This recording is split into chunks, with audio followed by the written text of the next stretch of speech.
All right, welcome to another episode of Mike Reads. Today we'll be continuing our series on Adam Smith's The Wealth of Nations with our fourth read in Book 4, Chapter 7, Part 3rd, Chapter 7 entitled Of Colonies, and Part 3rd entitled Of the Advantages Which Europe Has Derived from the Discovery of America and from that of a Passage to the East Indies by the Cape of Good Hope. So without further ado, let's dive right in. Towards the declension of the Roman Republic, the allies of Rome, who had borne the principal burden of defending the state and extending the empire, demanded to be admitted to all the privileges of Roman citizens. Upon being refused, the social war broke out. During the course of that war, Rome granted those privileges to the greater part of them one by one, and in proportion as they detached themselves from the general confederacy. The Parliament of Great Britain insists upon taxing the colonies, and they refuse to be taxed by a parliament in which they are not represented. If to each colony which should detach itself from the general confederacy, Great Britain should allow such a number of representatives as suited the proportion of what it contributed to the public revenue of the empire, in consequence of its being subjected to the same taxes, and in compensation admitted to the same freedom of trade with its fellow subjects at home, the number of its representatives to be augmented as the proportion of its contribution might afterwards augment. A new method of acquiring importance, a new and more dazzling object of ambition would be presented to the leading men of each colony. Instead of piddling for the little prizes which are to be found in what may be called the paltry raffle of colony faction, they might then hope, from the presumption which men naturally have in their own ability and good fortune, to draw some of the great prizes which sometimes come from the wheel of the great state lottery of British politics. Unless this or some other method is fallen upon, and there seems to be none more obvious than this, of preserving the importance and gratifying the ambition of the leading men of America, it is not very probable that they will ever voluntarily submit to us. And we ought to consider that the blood which must be shed in forcing them to do so is, every drop of it, the blood either of those who are, or of those whom we wish to have for our fellow citizens. They are very weak who flatter themselves that, in the state to which things have come, our colonies will be easily conquered by force alone. The persons who now govern the resolutions of what they call their Continental Congress feel in themselves at this moment a degree of importance which perhaps the greatest subjects in Europe scarce feel. From shopkeepers, tradesmen, and attorneys, they are become statesmen and legislators, and they are employed in contriving a new form of government for an extensive empire which, they flatter themselves, will become, and which indeed seems very likely to become, one of the greatest and most formidable that ever was in the world. 500 different people, perhaps, who in different ways act immediately under the Continental Congress, and 500,000, perhaps, who act under those 500, and all feel in the same manner a proportionable rise in their own importance. Almost every individual of the governing party in America fills, at present in his own fancy, a station superior not only to what he had ever filled before, but to what he had ever expected to fill, and unless some new object of ambition is presented either to him or to his leaders, if he is the ordinary spirit of a man, he will die in defense of that station. It is a remark of the President Hanno that we now read with pleasure the account of the little transactions of the League, which when they happened were not perhaps considered as very important pieces of news. But every man then, says he, fancied himself of some importance, and the innumerable memoirs which have come down to us from those times were, the greater part of them, written by people who took pleasure in recording and magnifying events in which, they flattered themselves, they had been considerable actors. How obstinately the city of Paris upon that occasion defended itself, what a dreadful famine it supported rather than submit to the best and afterwards the most beloved of all the French kings, is well known. The greater part of the citizens, or those who governed the greater part of them, fought in defense of their own importance, which they foresaw was to be at an end whenever the ancient government should be reestablished. Our colonies, unless they can be induced to consent to a union, are very likely to defend themselves against the best of all mother countries, as obstinately as the city of Paris did against one of the best kings. The idea of representation was unknown in ancient times. When the people of one state were admitted to the right of citizenship in another, they had no other means of exercising that right but by coming in a body to vote and deliberate with the people of that other state. The admission of the greater part of the inhabitants of Italy and to the privileges of Roman citizens completely ruined the Roman Republic. It was no longer possible to distinguish between who was and who was not a Roman citizen. No tribe could know its own members. A rabble of any kind could be introduced into the assemblies of the people, could drive out the real citizens, and decide upon the affairs of the Republic as if they themselves had been such. But though America were to send 50 new representatives to Parliament, the doorkeeper of the House of Commons could not find any great difficulty in distinguishing between who was and who was not a member. Though the Roman constitution, therefore, was necessarily ruined by the union of Rome with the allied states of Italy, there is not the least probability that the British Constitution would be hurt by the union of Great Britain with her colonies. That Constitution, on the contrary, would be completely completed by it, and seems to be imperfect without it. The assembly which deliberates and decides concerning the affairs of every part of the empire, in order to be properly informed, ought certainly to have representatives from every part of it. That this union, however, could be easily effectuated, or that difficulties and great difficulties might not occur in the execution, I do not pretend. I have yet heard of none, however, which appear insurmountable. The principle, perhaps, arise, not from the nature of things, but from the prejudices and opinions of the people both on this and on the other side of the Atlantic. We, on this side the water, are afraid lest the multitude of American representatives should overturn the balance of the Constitution and increase too much either the influence of the Crown on the one hand or the force of the democracy on the other. But if the number of American representatives were to be in proportion to the produce of American taxation, the number of people to be managed would increase exactly in proportion to the means of managing them, and the means of managing to the number of people to be managed. The monarchical and democratical parts of the Constitution would, after the Union, stand exactly in the same degree of relative force with regard to one another as they had done before. The people on the other side of the water are afraid lest their distance from the seat of government might expose them to many oppressions. But the representatives in Parliament, of which the number ought from the first to be considerable, would easily be able to protect them from all the oppression. The distance could not much weaken the dependency of the representatives upon the constituent, and the former would still feel that he owed his seat in Parliament, and all the consequence which he derived from it, to the goodwill of the latter. It would be the interest of the former, therefore, to cultivate that goodwill by complaining, with all the authority of a member of the legislature, of every outrage which any civil or military officer might be guilty of in those remote parts of the empire. The distance of America from the seat of government, besides, the natives of that country might flatter themselves, with some appearance of reason too, would not be of very long continuance. Such has hitherto been the rapid progress of that country in wealth, population, and improvement, that in the course of little more than a century, perhaps,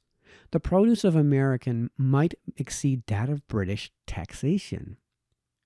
The seat of the empire would then naturally remove itself to that part of the empire which contributed most to the general defense and support of the whole. The discovery of America and that of a passage to the East Indies by the Cape of Good Hope are the two greatest and most important events recorded in the history of mankind. Their consequences have already been very great, but in the short period of between 2 and 3 centuries, which has elapsed since these discoveries were made, it is impossible that the whole extent of their consequences can have been seen. What benefits, or what misfortunes to mankind may hereafter result from those great events, no human wisdom can foresee.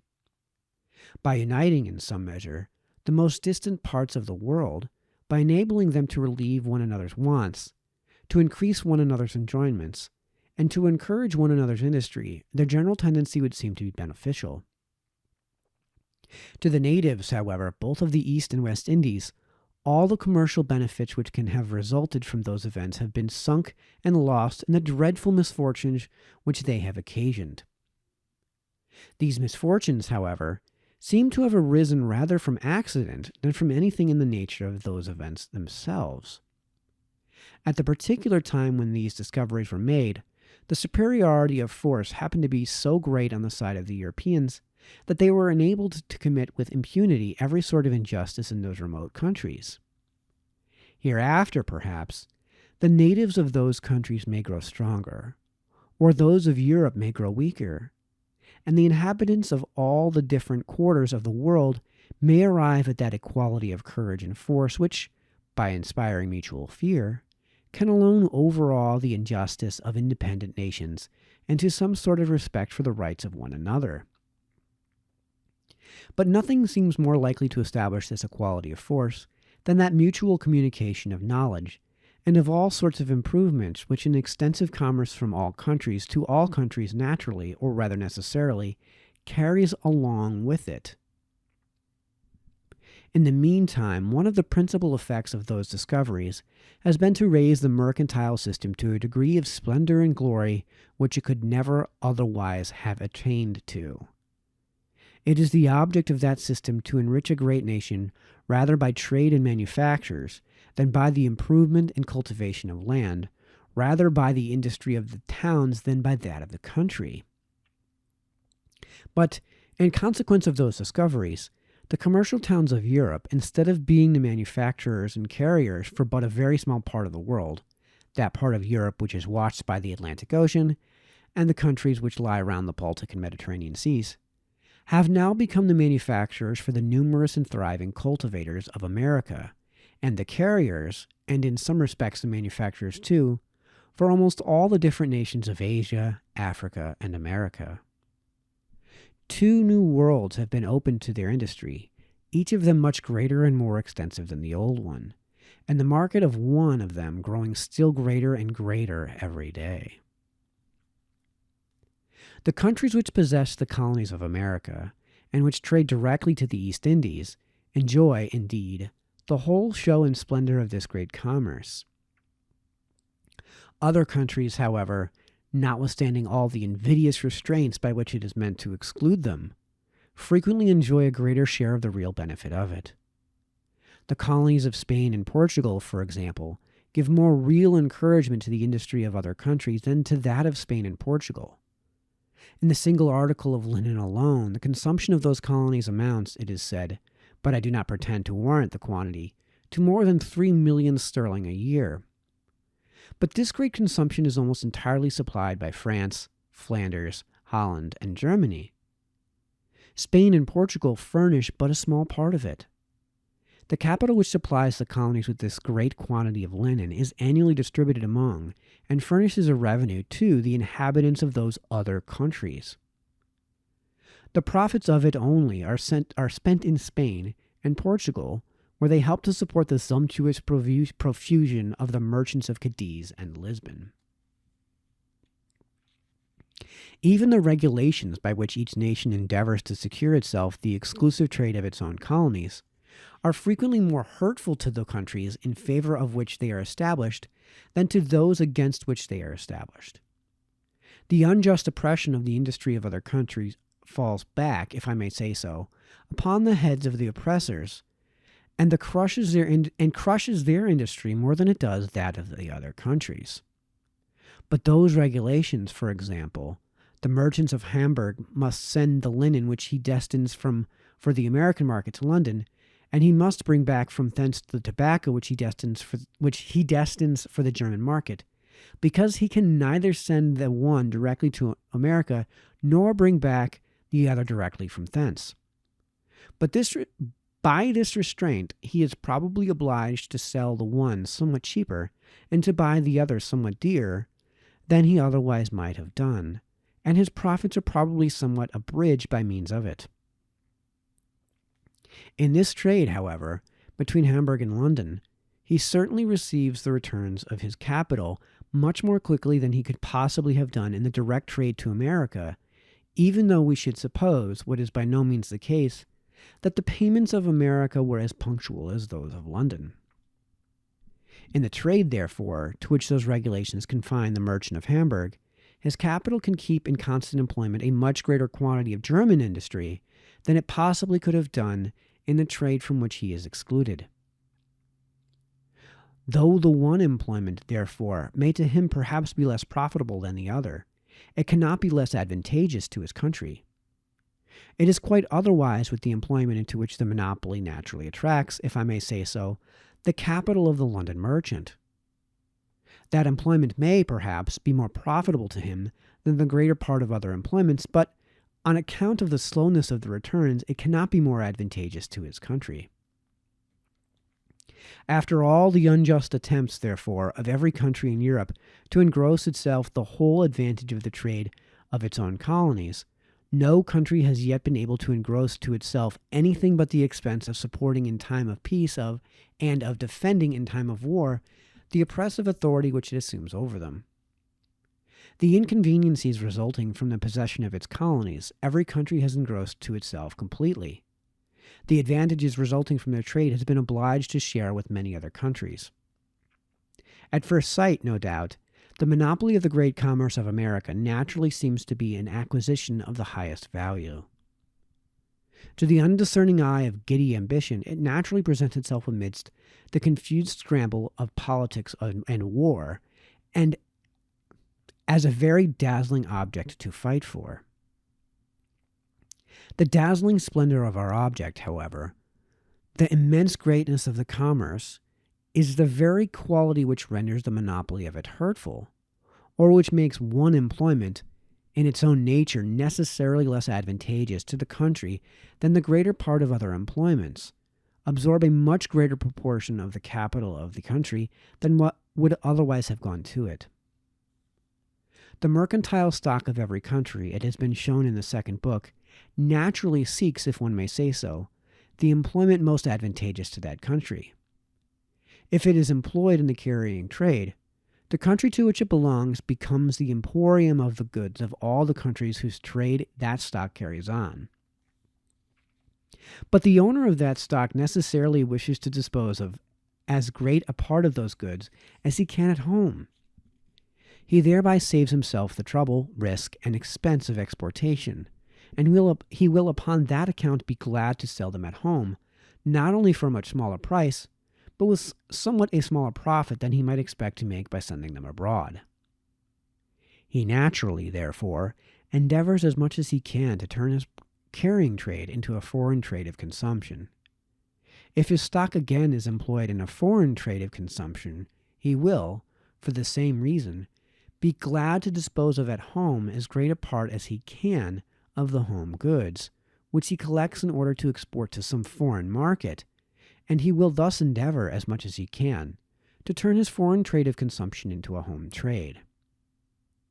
The mercantile stock of every country naturally courts in this manner the near, and shuns the distant employment,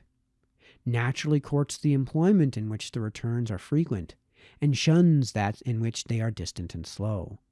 naturally courts the employment in which it can maintain the greatest quantity of productive labor in the country to which it belongs,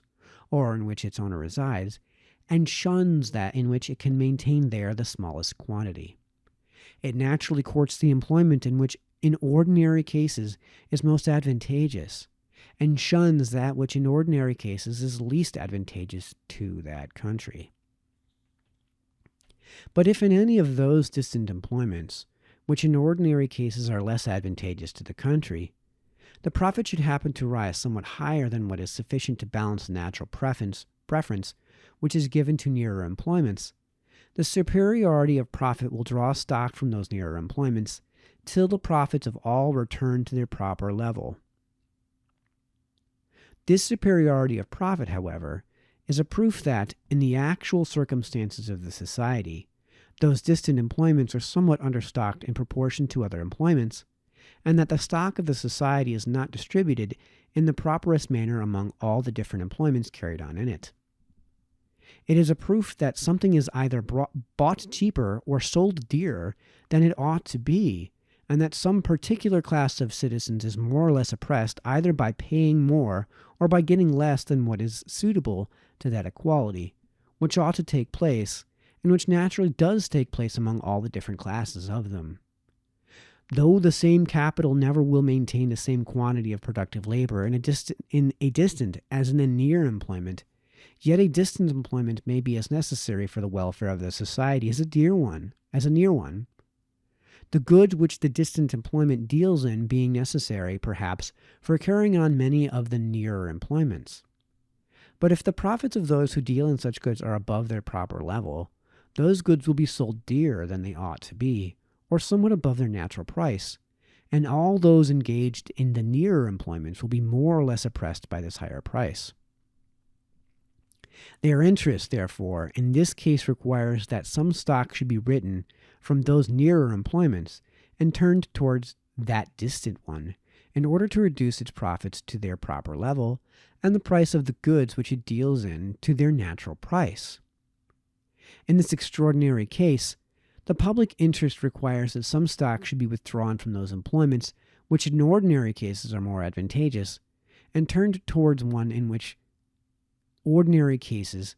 is less advantageous to the public, and in this extraordinary case, the natural interests and inclinations of men coincide as exactly with the public interest as in all other ordinary cases, and lead them to withdraw stock from the near and to turn it towards the distant employment. It is thus that the private interests and passions of individuals naturally dispose them to turn their stock towards the employments which in ordinary cases are most advantageous to the society. But if from this natural preference they should turn too much of it towards those employments, the fall of profit in them and the rise of it in all others immediately dispose them to alter this faulty distribution. Without any intervention of law, therefore, the private interests and passions of men naturally lead them to divide and distribute the stock of every society among all the different employments carried on in it, as nearly as possible in the proportion which is most agreeable to the interest of the whole society. All the different regulations of the mercantile system necessarily derange more or less this natural and most advantageous distribution of stock. But those which concern the trade to America and the East Indies derange it perhaps more than any other, because the trade to those two great continents absorbs a greater quantity of stock than any two other branches of trade. The regulations, however, by which this derangement is effected in those two different branches of trade are not altogether the same. Monopoly is the great engine of both, but it is a different sort of monopoly. Monopoly of one kind or another, indeed, seems to be the sole engine of the mercantile system. In the trade to America, every nation endeavors to engross as much as possible the whole market of its own colonies, by fairly excluding all other nations from any direct trade to them. During the greater part of the 16th century, the Portuguese endeavored to manage the trade to the East Indies in the same manner, by claiming the sole right of sailing in the Indian seas on account of the merit of having first found out the road to them. The Dutch still continue to exclude all other European nations from any direct trade to their Spice Islands. Monopolies of this kind are evidently established against all other European nations, who are thereby not only excluded from a trade to which it might be convenient for them to turn some part of their stock, but are obliged to buy the goods which that trade deals in somewhat dearer than if they could import them themselves directly from the countries which produce them. But since the fall of the power of Portugal, no European nation has claimed the exclusive right of sailing in the Indian seas, of which the principal ports are now open to the ships of all European nations. Except in Portugal, however, and within these few years in France, the trade to the East Indies has in every European country been subjected to an exclusive company. Monopolies of this kind are properly established against the very nation which erects them. The greater part of that nation are thereby not only excluded from a trade to which it might be convenient for them to turn some part of their stock, but are obliged to buy the goods which that trade deals in somewhat dearer than if it was open and free to all their countrymen. Since the establishment of the English East India Company, for example, the other inhabitants of England, over and above being excluded from the trade, must have been paid in the price of the East India goods which they have consumed, not only for all the extraordinary profits which the company may have made upon those goods in consequence of their monopoly, but for all the extraordinary waste which the fraud and abuse, inseparable from the management of the affairs of so great a company, must necessarily have occasioned. The absurdity of this kind of monopoly, therefore, is much more manifest than that of the first. Both these kinds of monopolies derange more or less the natural distribution of the stock of the society, but they do not always derange it in the same way.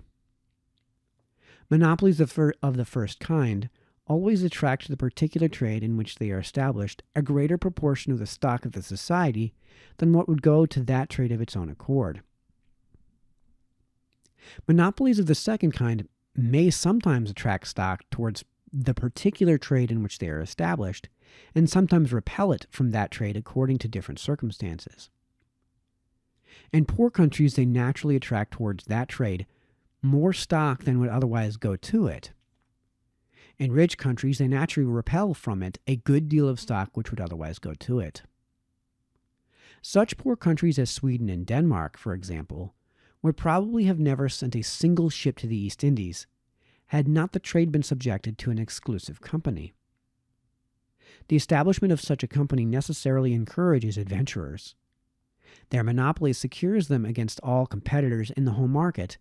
and they have the same chance for foreign markets with the traders of other nations. Their monopoly shows them the certainty of a great profit upon a considerable quantity of goods, and the chance of a considerable profit upon a great quantity.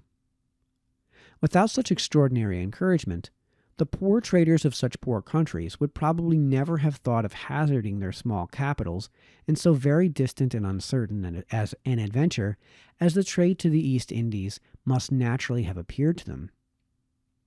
Such a rich country as Holland, on the contrary, would probably, in the case of a free trade, send many more ships to the East Indies than it actually does. The limited stock of the Dutch East India Company probably repels from that trade many great mercantile capitals which would otherwise go to it. The mercantile capital of Holland is so great that it is, as it were, continually overflowing, sometimes into the public funds of foreign countries, sometimes into loans to private traders and adventurers of foreign countries, sometimes into the most roundabout foreign trades of consumption, and sometimes into the carrying trade. All near employments being completely filled up, all the capital which can be placed on them with any tolerable profit being already placed in them, the capital of Holland necessarily flows towards the most distant employments. The trade to the East Indies, if it were altogether free, would probably absorb the greater part of this redundant capital. The East Indies offer a market both for the manufacturers of Europe and for the gold and silver, as well as for several other productions of America, greater and more extensive than both Europe and America put together. All right, I think that's a good place to call it quits. We'll continue with our final read. We'll continue in Adam Smith's The Wealth of Nations with our final read in Book 4, Chapter 7, Part 3 with our next read. So until then, this has been Mike, signing off.